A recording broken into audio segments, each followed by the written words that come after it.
У ліпені 1934 году Еўропа даведалася пра новага караля, родам з Беларусі. Вось чытаю і думаю, ну чаму гэтая кніжка дагэтуль не перакладзеная на беларускую мову? Ой, перакладчыкі, боже ж мой боже. Я, дарэчы, адна з нямногіх, бадай, у Беларусі, а можа і адзіная, хто ўвогуле прачытаў гэтую кніжку. Бо напісаная яна па-каталёнску андорскім пісьменнікам Антоні Марэлі. Адзіная мова да нядаўняга часу, на якую яна была перакладзеная, чэшская. Вось па-чэшску я яе і прачытала. Але ўдумайцеся, якая іронія. Напісана па-каталёнску, перакладзеная на чэшску. А галоўны герой гэтай кніжкі – наш з вамі земляк, родам з Вільні. Найвялікшы авантурнік 20-го стагоддзя, рэальная асоба, які, увага, цалкам законна быў абраны на караля еўрапейскай краіны. Барыс Скосараў. Ёсць згадкі, што Скосараў называў сябе белым рускім з Вільні. Чэшскі перакладчык Янс Хейбл лічыць, што з гэтым рускім наблыталі на Захадзе. Na západě bohužel se pletou dvě věci. Bělorus a Bílý Rus, neboli bělogvardějec.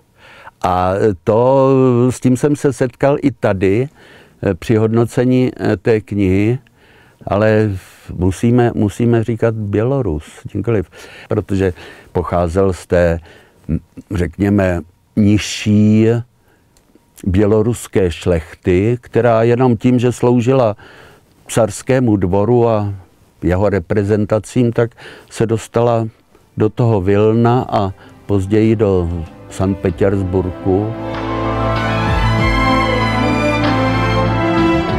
Маці Барыса Скосарава была родам з-пад Ліды. Барыс нарадзіўся ў 1896.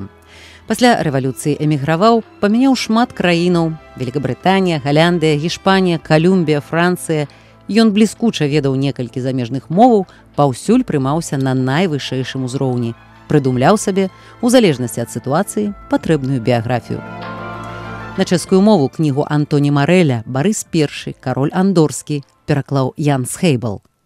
Ta postava Borise, ta mě fascinovala.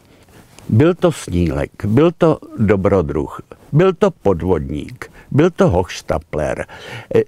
Cokoliv se na něho hodí. Nicméně byl to velmi, velmi šikovný člověk, podle mě takový poslední romantik 20. století, protože ten jeho život, to je sám román. У 1933 годзе Барыс упершыню прыязджае ў Андору. Міні-княства на 5000 жыхароў, якім кіруюць на адлегласці Францыя і біскуп Урхельскі. То бок рэальнага валадара няма, але ёсць свой парламент. Краіна бедная, глеба неўрадлівая, але Барыс ужо быў у Манака. Ён разумее, які эдэм можна зрабіць на гэтым лапіку зямлі, схаваным сярод гор. І ён прапануе Генеральнай радзе Андоры свой план па пераўтварэнні краіны ў край турызму і казино, у падатковы рай. Сотни тысяч богатых иностранцев хлынут в Васюки! Вобраз краіны, дзе людзі перастануць плаціць падаткі, а пачнуць толькі збіраць грошы, узбудзіў андорцаў.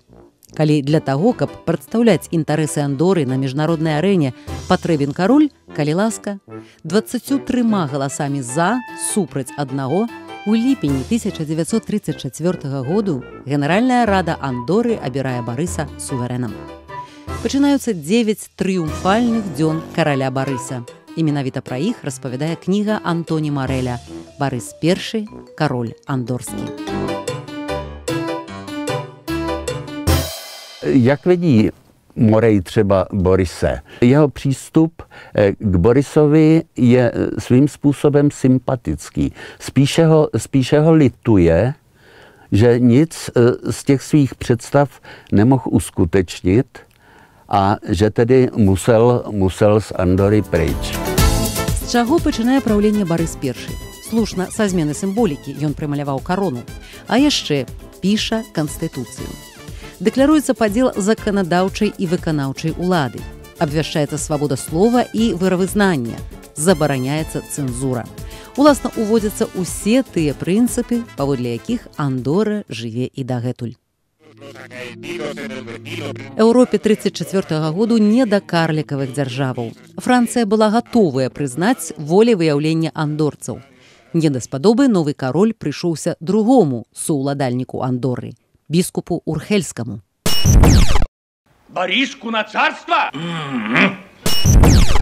Біскуп публічна абазваў Барыса самазванцам, а той у запале абвясціў біскупу вайну. Біскуп Урхельскі ў адказ даслаў 4 жандараў, якія арыштавалі караля і выправадзілі яго з краіны. З гэтага і пачынаецца кніга Антоні Мареля.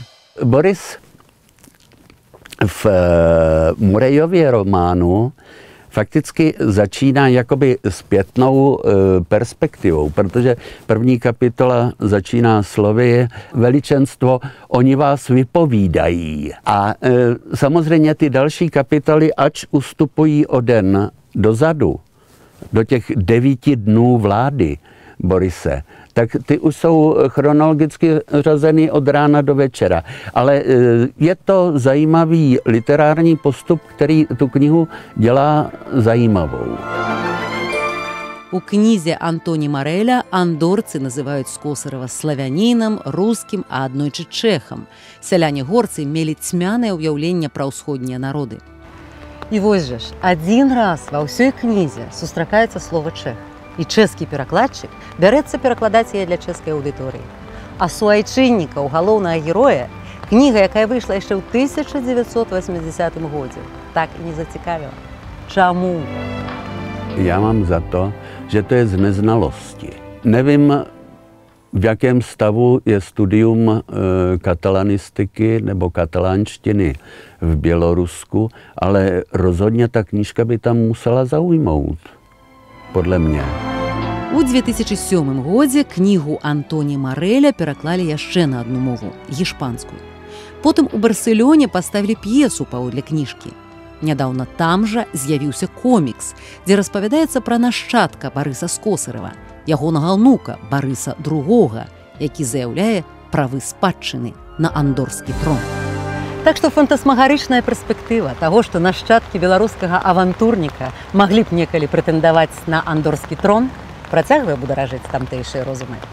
Баюся толькі, што калі б нават гэта некалі здарылася, мы б з вамі маглі б пра гэта і не даведацца, бо нам бы гэтага не пераклалі.